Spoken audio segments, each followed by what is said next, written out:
Hey, welcome to Live with Lynn. So if you're here, say hi. If you're watching the replay, be sure to type replay so I know you were here.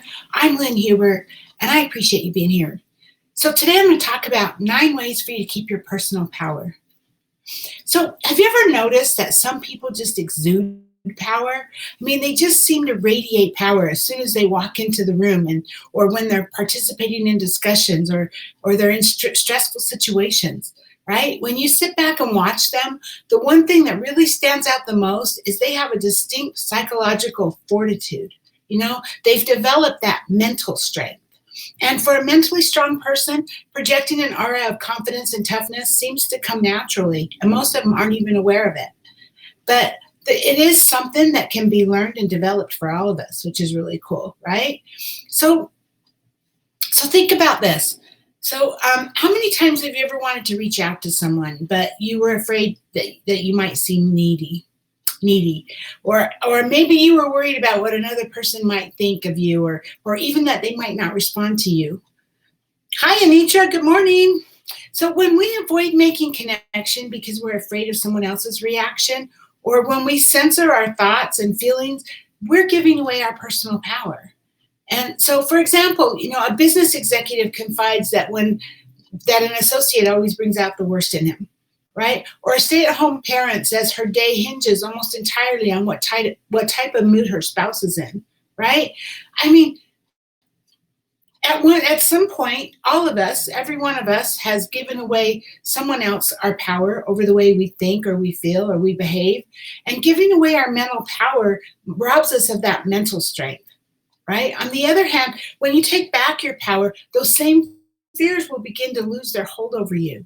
So being mindful of your power doesn't necessarily change the reality of the situation, and it's not going to modify the other person's actions or beliefs. So if you have a spouse who is really negative, and the one that I mentioned, that your day depends on what kind of mood they're in, that's not your power isn't going to change that. Right? But as you become more aware of how you give away your power, and as you practice empowering yourself on a regular basis, you're going to feel much better about your relationships with yourself and with the people around you. So it's going to be more about you, right? You can't change how they are. You can't change what they do, but you get to choose how you're going to react. Right? So I've come up with 9 ways to help you keep your personal power. The first one, don't waste energy complaining. That's pretty powerful, right? There's a big difference between complaining and problem solving. Venting to your friends or family and coworkers keeps you focused on the problem, and it prevents you from creating a solution. So grumbling implies that you have no power over the situation, and also shows that you lack power over your attitude. And when you are complaining, you're teaching your brain, you're teaching your subconscious that you don't have power. So you don't want to complain. It's really, as much as possible, avoid that. Number 2, accept responsibility for how you feel. So don't let other people's behavior dictate your emotions. Hi, Patty. Good to see you. Thanks for being here. So don't let other people's behavior dictate your emotions. So saying your mother-in-law makes you feel bad about yourself, or claiming that your boss makes you mad, suggests that they have power over how you feel. Instead, accept that it's up to you to manage your emotions, regardless of how others behave. So they can act however they want, but you get to choose how you're going to respond to that, right? Because you have the power. It's pretty cool. You have the power. So number 3, establish healthy boundaries. So giving into guilt trips or refusing to speak up for yourself, that gives away your power to other people. So rather than blame them for wasting your time or forcing you to do something, recognize that you're in charge of yourself. You get to choose. Right? So establish healthy physical and emotional boundaries that give you control over how you're going to spend your time and who you're going to spend it with. Number 4, practice forgiveness. This is powerful too. Holding a grudge against someone who has hurt you doesn't punish the other person. It only punishes you. They don't even know you're holding a grudge against them most of the time, right? When you waste valuable time thinking about a person you feel wronged you, it takes away your ability to enjoy the moment. And forgiving someone is the best way to take back your power. Now, to be clear, forgiveness isn't about saying that what the other person did was okay, or that you agree with it, or that, nothing, not at all, not at all. What it is it's choosing to let go of the hurt and anger that interferes with your ability to enjoy life.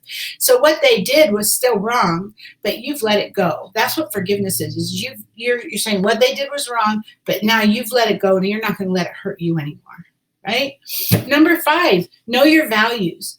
When you're not clear on what your values are, you're at risk of becoming a helpless passenger rather than the confident driver of your own life, right? You're going to be at risk of jumping on board with other people's ideas and you could be easily led astray.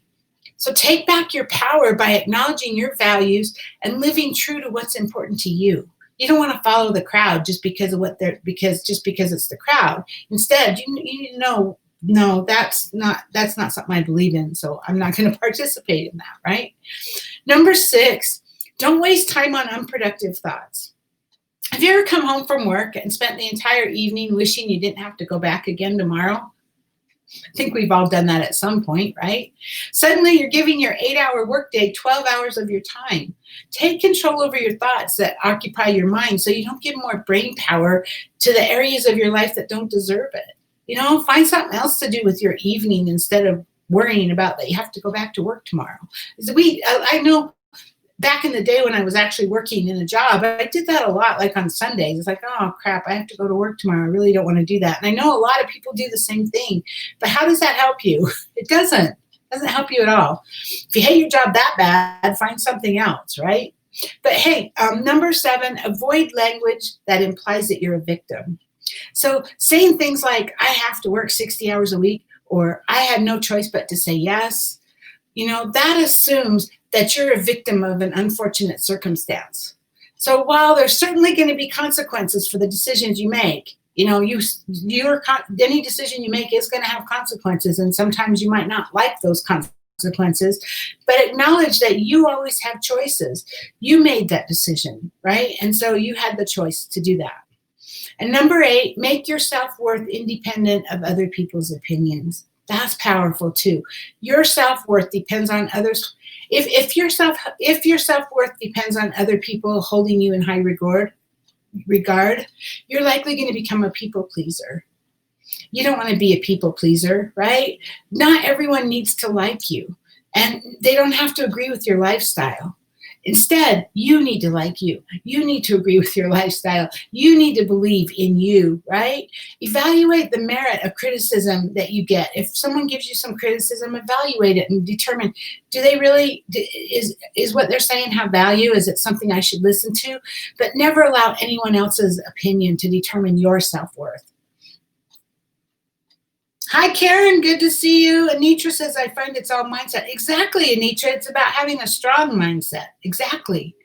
Number 9, be willing to stand out from the crowd. Self-doubt and fear can lead you to want to blend in with those around you. But trying to fit in with the crowd, it's going to want you to disguise who you really are. If you're trying to fit in or blend in, then you're not being you. You're not being who you are, right? So trust that you are mentally strong enough to stand out and dare to be different. Some people are more naturally gifted and they're skilled in the ways of mental toughness, but developing and projecting and protecting your personal power are all things that you can learn, and they can be developed through lots of practice. So as long as you know the right way to do so, you can become mentally strong and you can take full control of your life. Seriously. So, hey, now I'd love to hear from you. Do you feel like you have that mental toughness? I bet probably sometimes more than others, because that's for us, all of us, right? What kinds of things help you to keep your personal power? So please share your thoughts with us in the comments. I'd love to hear your stories. And thank you to Anitra and Patty and Karen for being live with me today, and anyone else who might be live who just hasn't commented, and anyone who's watching the replay. I appreciate you. So go out there and have an amazing day today, and I will see you tomorrow. Bye-bye.